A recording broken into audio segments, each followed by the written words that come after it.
Shalom,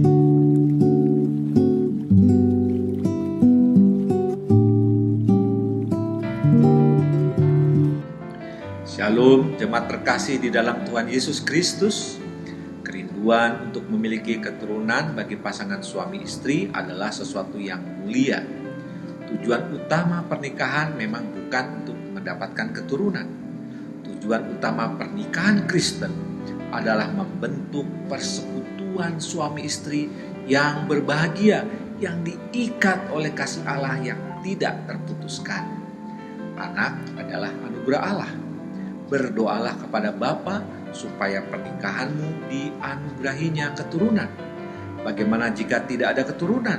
Kebahagiaanmu tidak berkurang karena kasih Allah selalu ada dalam pernikahanmu.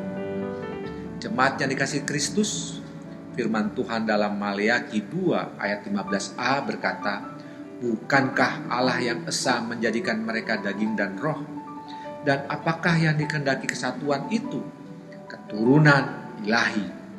Firman Tuhan melalui Nabi Maleakhi dengan jelas berkata bahwa bila Allah memberikan anak, maka Allah menghendaki keturunan ilahi.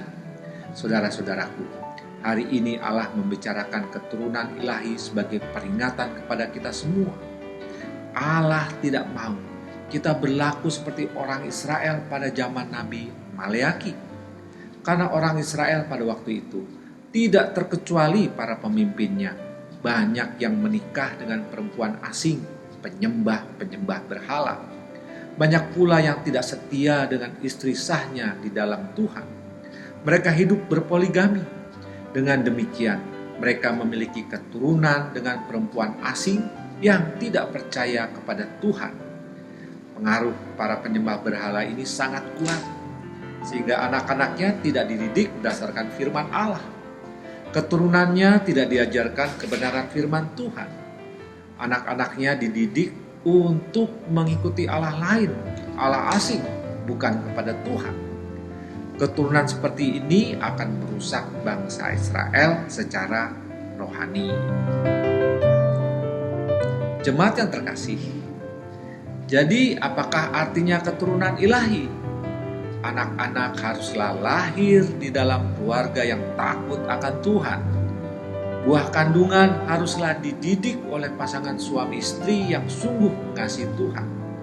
Pasangan yang setia satu sama lain dalam pernikahan monogami. Dengan demikian, mereka adalah orang tua yang menjadi teladan bagi keturunannya. Keluarga yang memuliakan dan mengutamakan Allah. Artinya saudara-saudara sekalian, keturunanmu haruslah diasuh dan dididik dalam kasih dan kesetiaan kepada Tuhan. Engkau sebagai orang tua bertanggung jawab mendidik anak-anakmu berdasarkan kebenaran firman Tuhan. Firman Tuhan haruslah diturunkan dari generasi ke generasi. Itulah maksud dari keturunan ilahi. Keturunan yang dibekali dan mewarisi kebenaran firman Tuhan. Keturunan ilahi adalah penyembah Tuhan, pencipta langit dan bumi dan segala isinya.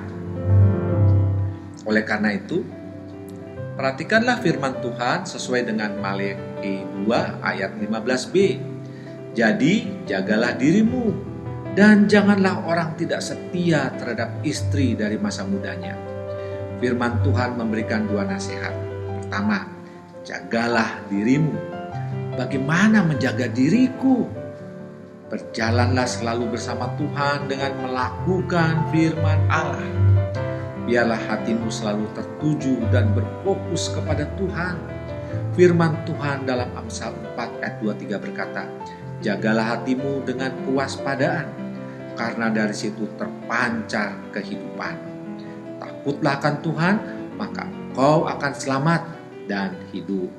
Yang kedua, setialah kepada pasanganmu. Godaan selalu ada di sekitarmu, tetapi ingatlah janji pernikahanmu untuk selalu setia dalam keadaan apapun.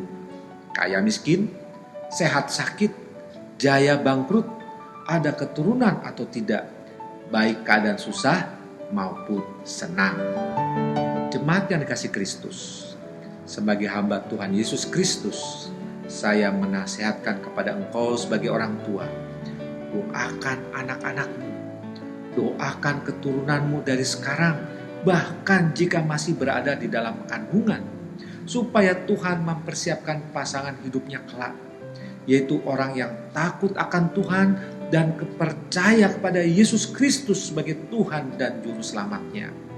Dengan demikian, generasi berikutnya juga adalah generasi keturunan ilahi.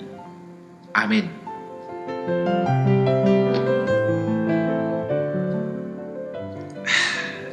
Secangkir kopi 3 juta cinta.